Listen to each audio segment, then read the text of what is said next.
Halo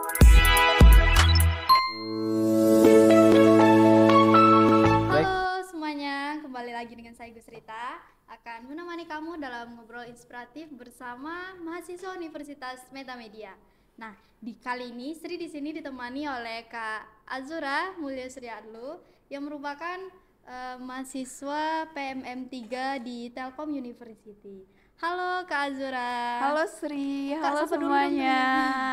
Halo. Apa kabar Kak? Alhamdulillah baik. Sri gimana kabarnya? Alhamdulillah sehat. Udah lama ya kita nggak ngobrol kayak gini ya Sri ya. Udah lama ndak jumpa.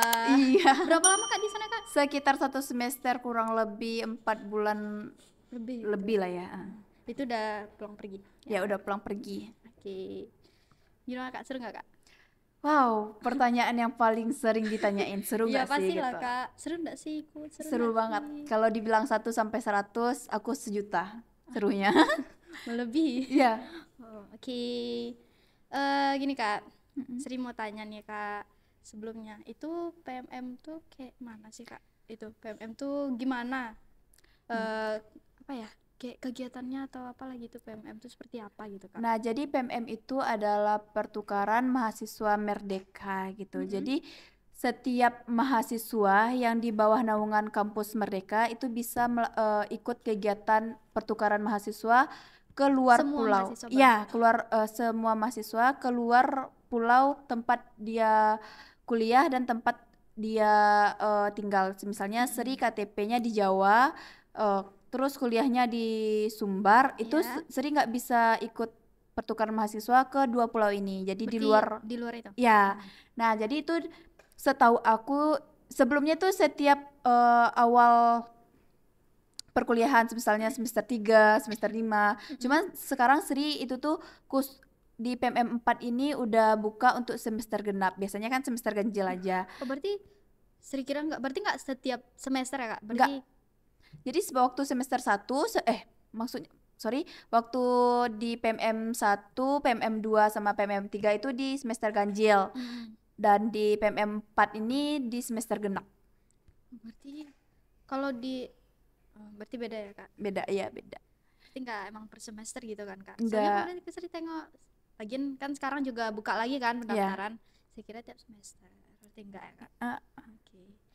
Nah, kalau untuk itu Kak, persiapan Kakak sebelum itu ikut PMM Ikut itu PMM. apa Sebenarnya aja gitu? aku tuh udah tahu PMM dari semester 2. Kakak tahunya dari siapa? Dari senior aku di Cafe Coding. Jadi dia cerita kalau kita tuh ada MBKM. Jadi dia tuh ikut magang gitu loh. Aku tahu dari Bang Agus, nggak salah Bang Bagus, aku lupa, sorry Bang gitu. Jadi dia tuh cerita-cerita tentang MBKM, dia ikut magang gitu. Jadi aku kayak, oh ternyata ada PMM juga ya. Setelah aku pelajari tentang MBKM, ternyata ada PMM-nya. Terus aku tuh emang udah niat, karena aku sekarang mau masuk semester 3, jadi aku niatnya semester 5 deh aku daftar gitu. Jadi waktu di semester 5 aku iseng aja sih daftar, meskipun awalnya tuh kayak masih ragu bakalan lulus. bakalan ikut atau enggak gitu. Terus aku takut kalau lulus gimana ya. Awalnya tuh aku kayak nggak mau lulus gitu loh, kayak ya udahlah, karena aku udah cita-citanya dulu pengen ikut PMM, makanya aku daftar. Padahal sebelumnya tuh udah ragu daftar apa enggak ya. Terus iseng daftar, aku iseng. Waktu mau pengumuman aku tuh kayak berdoa gitu ya kan.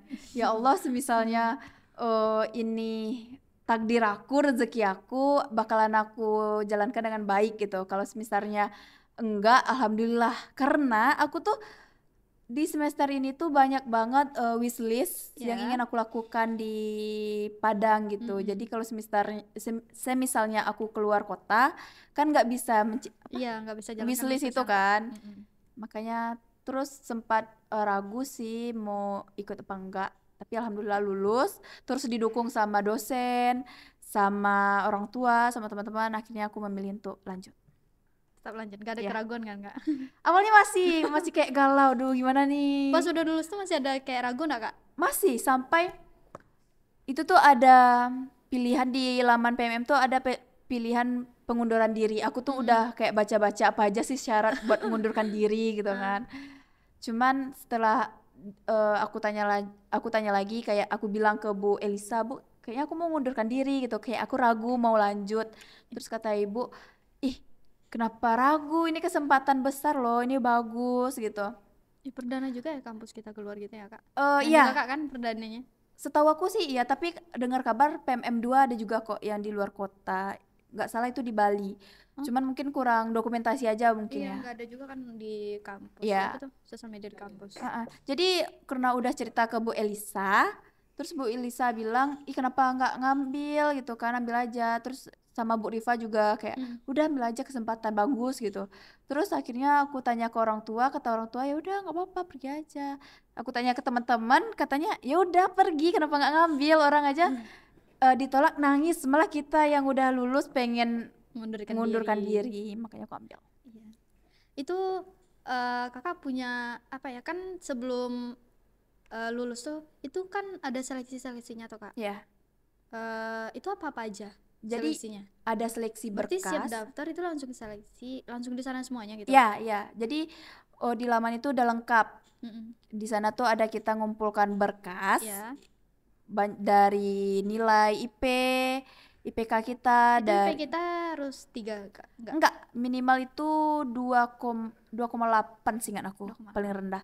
Terus ada harus punya ATM BRI atau Mandiri, harus ada BPJS, Ya. harus ada tes kesehatan, vaksin, pokoknya banyak sih. Izin dari Kaprodi, izin dari kampus, izin orang tua, itu juga banyak sih. Habis itu baru tes kebinekaan, survei kebinekaan. Tesnya apa aja? Itu tuh kayak Ada tentang, berapa gitu tesnya? tesnya tuh ada dua, survei kebinekaan sama tes VChat namanya. Tes ke survei kebinekaan ini itu kayak seberapa seberapa peduli sih kita terhadap perbedaan kebinekaan gitu. Terus kalau untuk VChat itu tentang 3 dosa perguruan tinggi. Oh ya kak, itu kakak ada tips and trick lolos PMM nggak kak? Oh itu paling banyak ditanyain jujur. Salah satunya Pasti di banyak saat kan kak yang tanya Iya. sama kakak. awal aku ikut PMM, Heeh. terus kan ada maba nih. Maba mungkin dengar cerita dari Bu Elisa atau dari teman-teman yang lain, pada nge-DM aku kayak ini siapa ya kok nge-DM aku. Terus dia bilang, "Kak, aku dari BP23, kita sekampus gitu. Aku pengen nanya dong, aku pengen ikutan kayak kakak." Itu Oh pengen ikut PMM iya, juga kali ini? pengen ikutan PMM juga gitu. Terus pas mereka tahu ada pembukaan PMM 4, aku bilang, setahu aku PMM itu nggak bisa di tahun pertama, biasanya tuh di tahun kedua. Jadi kayak Berarti di semester semester 3 atau semester 3 ya, 4 Kak? minimalnya. Terus oh gitu ya Kak, ya udah Kak, ntar kalau aku mau daftar mohon bantuannya ya Kak gitu kan. Jadi kayak banyak nanya gitu. Tapi setelah aku cari tahu tip lulusnya itu kita harus lengkap berkas, semuanya tuh kita harus kumpulin, jangan ada yang enggak, dan semuanya harus valid gitu. Yang kedua, tes kebinekaan sama tes VChat. Tes kebinekaan itu meskipun terlihat sederhana dan bisa sesuai akal, cuman setiap jawabannya ada poin, setiap pilihannya Berarti yang kita tuh jawab ada nggak poin. salah kan kak? Cuman Enggak. Tapi ada poinnya, ada misalnya poinnya. pilihan pertama ada 10 atau 15, kedua 10, terakhir 5 gitu. Sama juga kayak VChat. Terus kita tuh harus teliti dalam menjawab soalnya gitu. Jangan kita pilih yang menurut kita paling baik gitulah ya gitu. Misalnya salah satu contoh, misalnya kita melihat teman kita dibully karena perbedaan agama, apakah kita akan membiarkan atau diam saja, atau kita menegur teman kita biar jangan kayak gitu gitu loh kan. Nah itu tuh setiap jawabannya tuh ada poinnya. Terus apa lagi ya? Yang VChat tadi itu kayak apa aja kak? Kalau VChat itu tentang 3 dosa perguruan tinggi, perundungan, intoleransi, sama kekerasan. Jadi tentang itu biasanya tuh nanya tentang undang-undang kekerasan, perundungan, kayak gitu juga. Sama sih. Jadi diisi dengan baik gitu, jangan melakukan kecurangan, karena waktu aku tes itu tuh ada aplikasi khusus. Iya Kak. ada kameranya, ada apa? Harus nggak boleh mute. Jadi bakalan kedengaran suara kita, bakalan kerekam Oh, juga berarti emang kegiatan kita, dipantau langsung ya Kak? dipantau. Jadi kita nggak bisa melakukan kesalahan. Terus mungkin tips selanjutnya itu doa orang tua, doa kita, niat baik gitu ya. Kalau Iya benar. niatnya udah buruk, mungkin langkahnya bakalan dihambat ya. Kalau udah niat baik insya Allah Mm-mm. dilancarkan. Amin. Oke, nah Kak, saya mau tanya juga soal ini. Selama Kak ikut PMM itu kegiatannya tuh apa-apa aja? Itu full belajar Kak di sana atau gimana gitu Kak? Belajar ada juga, cuman ada satu matkul yang isinya kita itu belajar tentang budaya tempat kita pergi ke PT Berarti penerima. 50% gitu Kak? Enggak. Enggak juga, misalnya kan 20 SKS. Ah, Nah, 4 SKS-nya itu kita belajar modul Nusantara namanya. Jadi kita tuh keliling. modul Nusantara ini kayak mana Kak? Jadi kalau di aku modul Nusantaranya tuh ada 3, Ya, kebinekaan, terus refleksi sama ya. inspirasi. Itu singkat aku ya. Ada 3, jadi setiap Itu 4 minggu, Kak. sorry, ada 3, jadi setiap minggu itu beda-beda. Misalnya sekarang kebinekaan, minggu depan tentang refleksi, minggu depannya inspirasi gitu. Jadi nggak full belajar, ada juga main-mainnya, Refleksi gitu. refleksinya gitu. Kan kalau di PMM 3 itu kegiatan modul Nusantaranya ada 16 kegiatan. Iya Kak. Kalau dulu PMM 2 itu 24 kegiatan, lebih banyak lagi jalan-jalannya. Cuman untungnya di kita karena 16 kegiatan kita tuh tetap bisa belajar di kampus. Jadi kita masih bisa mendapatkan ilmu di kampus. Iya. Nggak fokus main-main aja gitu. Tapi ada kan Kak untuk Ada. itunya. Oh ya Kak, selama kegiatan PMM Ya. itu pasti ada yang cinlok gitu Kak. Kakak sendiri ada nggak? Kalau aku sendiri enggak ya. Kalau aku sendiri enggak. Cuman kalau teman-teman aku Ini yang ngomong aja nggak di hati ya gila ya. enggak kok. Kalau teman-teman aku ada.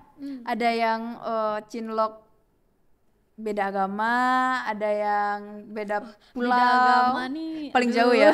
Iya. Ini sih yang paling jauh gitu. Beda agama, misalnya dia dekat nih, yang satu Iya. Aceh, satu di Riau, cuman beda agama. Ada juga yang satu di Medan, satu di ujung gitu kan. Jauh banget kan, tapi seagama. Oh, Ada juga yang seagama tapi hanya dipisahkan oleh jarak. iya, ada juga yang dipisahkan oleh perasaan. Ada juga yang dipisahkan oleh agama. udah punya pasangan, ternyata dia udah punya orang gitu. Diselingkuhan. Jadi kalau cinlok itu kayaknya wajar nggak sih? Iya sih. Soalnya dimanapun. masih remaja ya kan. Terus Iya, ketemu teman dari jauh, baru kenal juga nyaman kan. gitu kan, cinlok gitu. Cuman kalau aku enggak sih. Setia ya. Setia. Yakin? Emang ada gitu ya pertanyaan? Oke, lanjut. Oke, kita lanjut aja. Oke. Selama Kak di Bandung, itu wisata yang udah Kak kunjungi di mana aja? Duh, sebenarnya di Bandung itu ternyata banyak wisata, Sri. Sampai aku tuh capek mau harus kemana lagi gitu. Tapi aku Kemana aja? paling suka itu ke Ciwidey. Ciwidey itu alam banget. Jadi kayak ada kawahnya, ada kebun teh, ada kebun stroberi. Jadi kalau kita lewat sana tuh adem gitu. Kayak nggak mau pulang gitu. Ya kan emang di Bandung adem. Tapi di Telkom tempat aku tuh panas banget. Panasnya 11-12 ada kayak panas Padang. Padang atau di sana Kak? Oh, kayaknya panasan Padang sih. Di sana masih bisa ketahan. Kalau nggak pakai kipas masih oke. Kalau di Padang kalau nggak pakai kipas sudah kayak ikan asin ya. Jadi di sana tuh mungkin di Telkom itu di Bojong Soang, Buah Batu itu kayak pusat panasnya Bandung. Misalnya ini matahari, ini bumi. Nah, ini Bandung nih ya, ini bumi Bandung, Bojong Soang di sini ya, dekat banget sama matahari gitu. Jadi kayak kok panas banget. Aku pun kaget awalnya, kayak nggak sesuai ekspektasi ya. Iya, Kata kan orang, Bandung tuh Bandung kan mah dingin, dingin. sejuk gitu. Pas ke sana kok panas. Ternyata emang sekitar sana aja. Berarti untuk di situ aja yang panas Iya. gitu kan? Selebihnya Berarti sih kalau udah keluar dari situ enggak? Terus kalau tentang wisata di sana emang banyak sih, kayak di kotanya pun bagus-bagus, di alamnya juga bagus-bagus. Aku ke Lembang sama teman-teman, ke Kota Braga, ke Ciwidey, ke Pangalengan, kayak banyak sih. Jadi 4 bulan itu kayaknya nggak cukup untuk nge-explore Bandung. Jadi Pak Nadim please bisa tambah 1 semester lagi nggak? Udah. Udah, Mau kesempatan wisuda yang nggak? lain ya. Ya. Berarti belum semuanya kan, Kak? Belum sih. Tapi mayoritas yang viral di TikTok udah. Di sosial media lah ya. Udah. Oke. Lumayan FOMO gitu kan. Oke, Kak. Sri mau tanya juga nih, Kak. Selama kegiatan PMM pasti Kak pernah ngelakuin hal random gitu. Random. Apa? Apa ya? Maling mangga. Oh iya, Aku ada. pernah lihat story Kakak. Iya, jadi di depan asrama aku tuh ada pohon Dekat mangga. kali ya, Kak? Depan kali. Iya, dekat banget. Dan itu pohon mangganya tuh setinggi kita, Sri. Jadi kayak ngambil doang tuh gampang.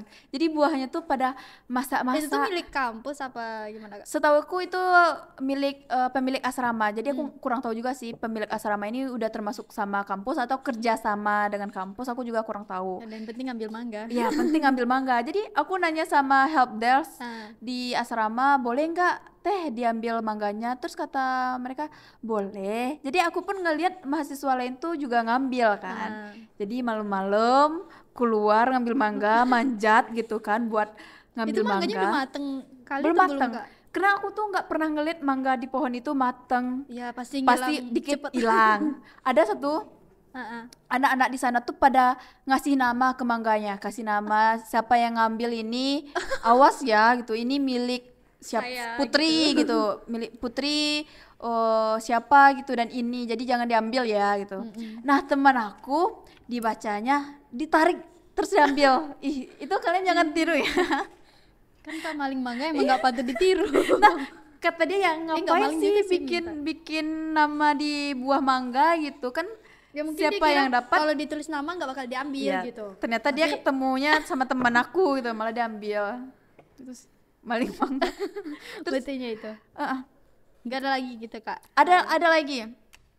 Jadi aku tuh di gedung PEG di sana tuh khusus fakultas elektro gitu. Jadi mereka tuh bikin ada sebuah kumpulan mahasiswa yang bikin mobil listrik gitu. Nah itu tuh aku suka mainin mobil listrik di depan halaman kampus. Seru banget sih Sri.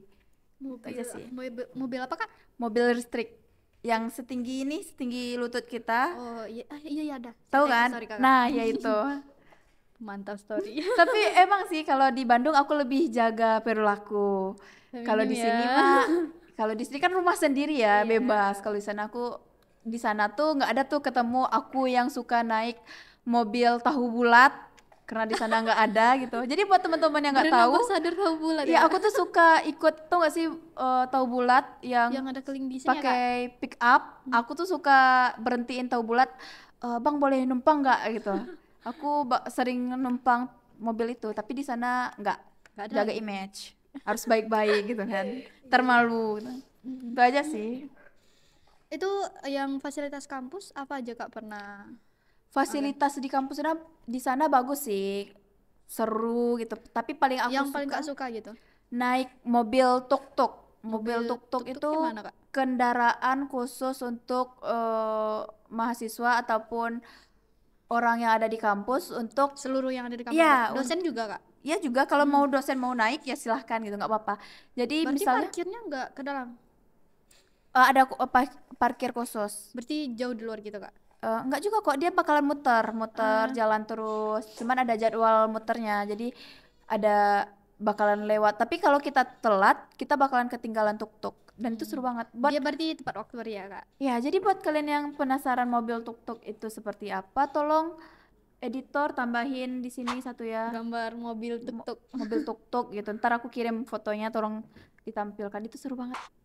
Seru banget. Keliling kampus ya Kak? Kadang kalau habis kelas misalnya gabut, aku sama teman aku tuh kita naik mobil tuk-tuk terus ikut supirnya muter-muter kampus. Hanya untuk muter-muter aja? Ya, ntar kalau udah capek baru Pak turun di sini aja. Oke. Nah ya Kak, kan Kakak tinggal di asrama ya Kak? Iya. Nah, itu kan kampus besar. Iya. Pasti ada lah ya Kak kayak hal-hal mistis gitu yang Kak dengar cerita atau apa, atau yang pernah Kak alami di sana gitu? Oh, itu banyak banget sih. Ada Yang nggak gitu? kalau dari aku pribadi nggak ada, tapi kalau dari teman-teman aku ada, dan kami juga sering diceritain sama dosen, sama anak reguler, Ya. ataupun sama orang Itu lain penghuni tentang asramanya rame ya Kak? rame. Itu ada 4 lantai, dan satu lantai itu ada berapa kamar ya? Ya aku lupa sih ya, ada berapa kamar, cuman lumayan banyak. Jadi itu bisa dibilang rame. Jadi ya namanya bangunan pasti ada penghuninya sih kata Iya, orangnya. benar. Cuman alhamdulillah aku nggak ngerasain. Katanya sih aku nggak sensitif, tapi buat mereka yang sensitif itu bakal ngerasain. Kalau tentang cerita mistis, aku pribadi nggak ada. Cuman sering dengar teman aku pas awal-awal kami di sana, teman aku suka ketindihan. Ketindihan tuh kayak mana Kak? Kayak waktu kita tuh udah tidur, pas kita bangun kita nggak bisa gerak. Oh berarti, Kayak kaku gitu loh badan. tapi kita sadar ya Kak? Kita sadar kita udah bangun, cuman nggak bisa gerak gitu. Secara medisnya sih sebenarnya ada gitu ya kan, cuman mungkin ada beberapa orang yang masih percaya sama itu gitu kan, jadi dia Negatif ketindihan gitu kan. Terus ada suka yang denger kursi diseret gitu, ada juga yang dengar di lobi ada yang bunyi mantul-mantul. Jadi selama 1 minggu tuh, 1 bulan deh, 1 bulan pertama tuh kami pada takut. Jadi 1 bulan itu kami pada takut gitu kan, kayak ih gimana dong, kita baru 1 bulan dan masih ada bulan-bulan depan lagi buat tinggal di sini. Terus aku tuh selalu ngeyakinin teman aku, ya udahlah biarin aja, dia kan nggak ngeganggu kita gitu selagi ya nggak kan. ganggu kan? Kan kita juga nggak ganggu mereka. Iya, jadi kami tuh pas pertama nggak berani banget ke lobby. Terus lama kelamaan akhirnya lobby itu tempat favorit kami, sampai jam 2 itu kami karaokean. Baru ngerjain tugas di lobby, ngapain di lobby. Bahkan aku pribadi ngebawa itu selimut aku ke lobby buat tiduran di sofa, buat nonton di lobby gitu. Ternyata lobby nggak seram itu kok gitu. Tergantung orang sih, mungkin karena awal masih adaptasi ya, jadi ada rasa takut tempat baru gitu. Itu aja. Berarti kakak sendiri nggak ada yang Nggak ada. Kalau teman aku mungkin banyak lagi sih ceritanya, tapi yaudahlah ya, itu ceritanya mereka gitu. Itu Kak, selama kan Kak udah lama ya di Bandung, udah 4 bulan lebih berarti. Bisa dong bahasa Sunda dikit-dikit. Ya aku nggak bisa bahasa Sunda. Tapi logatnya Logatnya kayak aku bisa logatnya. Logatnya itu kayak mana? Logatnya tuh kayak ada irama gitu loh di belakang. Tapi aku nggak tahu betul atau salah. Cuman kalau ngomong sama orang Sunda aku pakai logat itu, mereka kayak fine aja gitu. Logatnya gimana ya? Contohnya kayak mana? Tanya aku umpama. Sri udah makan belum? Jadi kayak ada irama di belakang gitu loh. Sri udah makan belum? Kalau kita mah Sri udah makan, kan kayak langsung gitu kan. Gitu ya. Kalau di sana tuh aku tuh kalau bahasa Sunda tuh kurang sih, tapi kalau logatnya masih bisa lah dikit-dikit gitu, meskipun ada yang salah gitu ya. Kayak yang aku contohin tadi sih. Tapi fun fact-nya, aku tuh di sana beberapa kali pergi sendirian gitu, misalnya ke rumah sakit buat cek mata, atau ke Braga buat jalan-jalan kayak me time gitu. Kalau aku bilang aku orang Sumbar, mereka tuh nggak percaya. Mereka tuh pada ngira aku tuh orang Bandung asli. Jadi karena katanya face aku tuh Bandung pisan, kata ibunya. Apa sih gitu. bedanya Kak? Aku nggak tahu bedanya juga. Bedanya gitu. woi. Tolong, emang apa sih, adakah perbedaan gitu Antara wajah orang apa ya? Orang Sumbar, sama luar Bandung gitu, apa bedanya? atau Jawa atau gimana? Ada Kalau yang Kalau Batak bisa Maksudnya bilang kayak lebih tegas. tegas kayak wajahnya, tapi kalau Bandung aku juga kurang tahu. Jadi aku tuh cerita-cerita sama ibunya, terus aku cerita aku PMM Bu di sini pertukaran mahasiswa, aku dari Sumbar. Ibunya kaget, "Hah? Seriusan?" Lah, saya kira kamu tadi asli sini gitu. Soalnya face-nya Bandung Berarti pisan. kakak di sana emang apa ya, kayak full bahasa Indonesia aja gitu. Ya, full bahasa Indonesia, nggak pernah aku ngomong bahasa Minang deh, kecuali kalau nelfon sama teman di sini. Terus ada juga pergi ke mall sama teman-teman, kami tuh pada ditanyain, kamu orang sini ya, kamu orang ini, kamu orang mana? Orang Manado, ini orang mana? Orang Medan, ini orang mana? Orang Sulawesi. Oh berarti orang Bandung cuman kamu sendiri aja? Atau gitu. bukan, teman aku bukan Bu, dia juga bukan orang warga lokal kok, dia orang ngerantau juga tuh katanya. Orang Sumbar. Kayak gitu sih. Heran gak sih Kak? Kayaknya aku harus belajar bahasa Sunda nggak sih biar orang makin yakin aku orang Sunda gitu kan. Tapi Kak udah di sini. Oh, iya sih. Emang apa sih perbedaan wajah orang Sunda gitu ya Kak? Aku juga kurang Perasaan tahu. sama aja. Iya. Ada yang tahu nggak sih teman-teman? Kalau ada yang tahu nanti komen ya. Iya, ntar bantu komen gitu, Kak, kalau orang Sunda wajahnya kayak gini nih gitu. Oke Kak Zura. Selama PMM gimana sih rasanya Kak? Banyak suka dukanya sih Sri. Kalau dukanya awal-awal tuh rindu rumah, pengen pulang Pas gitu awal kan. pertama ya, Iya, kayak pengen pulang. Lama-lama Pernah nggak mau nangis pulang. nggak? Kalau dibilang Pas pernah awal? nangis, nggak. Aku nggak Enggak. pernah nangis. Cuman kayak kangen ya sama kampus gitu. Biasanya tuh tiba-tiba ditelepon sama dosen atau Miss Fitria atau siapa, Zura kita sekarang konten ya gitu, sekarang kita pergi nih ya, terus di sana tuh nggak ada, jadi kayak ngerasa kayak ada yang kurang Berbeda gitu kan. Kalau di Suasana sini yang kan berbeda. kalau jalan, Zura mau kemana, ada yang nanyain gitu. Kalau di sana kalau kita jalan ya udah orang bodo amat, orang nggak kenal sama kita gitu ya. Terus kalau sukanya banyak karena pertama ilmu baru tentunya, pengalaman baru, teman baru, relasi. Terus banyak sih, karena menurut aku PMM itu experience yang sangat bagus untuk kita mahasiswa untuk coba. Jadi Sri harus coba, teman-teman yang di belakang juga harus coba ya. Oke? Dan aku tuh senangnya waktu aku ngepost kegiatan aku di PMM, tag IG kampus, di repost, teman-teman tuh pada tertarik, pada nanyain, pada pengen. Jadi pas tahu kota PMM kita yang pergi keluar itu banyak, aku jadi ikutan senang gitu. Kayak lebih dari setengah kan yang keterima PMM Yang 4. sekarang. Nah, jadi kayak ikutan senang, berarti niat kita tuh tersampaikan. Jadi orang-orang pada tahu juga PMM. Soalnya kampus kita lebih suka ke magang ya. Kayak lebih tertarik ke magang atau studi independen. Ke PMM tuh baru aku deh. Baru angkatan PMM 3, PMM 2 juga cuman dikit gitu kalau dibandingkan Tapi dengan kurang magang. tuh sih Kak kalau yang PMM 2 tuh.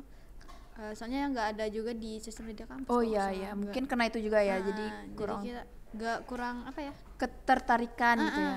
Oke Kak Zora, nah Sri mau tanya Kak. Nah, Setelah selesai ikut kegiatan PMM ini, itu rasanya gimana Kak? rasanya ada senang, ada sedih, ada haru, ada apa lagi ya, campur ya, kayak gado-gado gitu.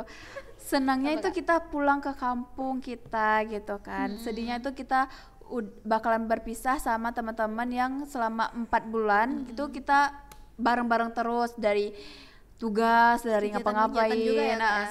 jadi kayak sedih gitu ya, nggak bakalan ketemu sama mereka yang biasanya bangun tidur di asrama, ketemunya wajah mereka gitu, kalau sekarang- keluh kesah mereka. Sekarang Sekarang teman kos. teman kos gitu, ada senang ada sedih ya, campur aduk sih. Cuman kayaknya bakalan gagal move on sama PMM terus. Sesuai slogannya Sri, bertukar sementara bermakna selamanya. Meskipun bertukarnya sementara tapi maknanya tuh selamanya gitu, kayak dampaknya tuh kerasa banget untuk diri kita gitu. Itu aja. Misalnya aku kan kloter di jam 9 berangkatnya, teman-teman aku tuh ada yang jam 7, jam 8, setengah 9, setengah 8 gitu misalnya. Jadi misalnya yang jam 7 pergi nangis, Awalnya ntar yang jam 8 pergi nangis lagi. Berhenti jam 9 pergi nangis lagi. Jadi yang kasihan itu yang berangkatnya terakhir ya kan, dia tuh harus ngenagisin semua orang pergi gitu baru dia pergi gitu. Itu sih kangen banget.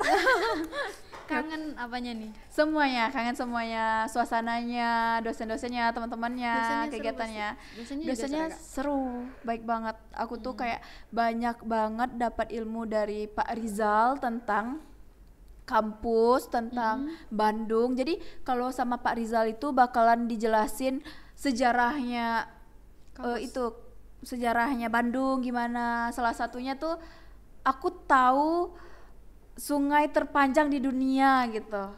Kalau menurut Sri apa? Ya mungkin di luar di luar negeri ya sungainya. Ini ada di Bandung. Itu sungai, ini jokes sebenarnya sih. Sungai yang melintang dari Asia ke Afrika. Karena jalannya tuh, nama jalannya tuh Jalan Asia Afrika. Jadi kan kata dosennya, ya kan jalannya terpanjang, sungainya terpanjang gara-gara melewati Asia Afrika. Sebenarnya cuman jokes gitu doang sih. Cuman waktu kami ngedengerin, Serius Pak? Iya ini sungai terpanjang. Kok terpanjang Pak? Iya karena melewati jalan Asia Afrika. Oh iya Pak. Ketawa kayak gitu. Iya sih. Ya kayak jokes bapak-bapak lah gitu kan.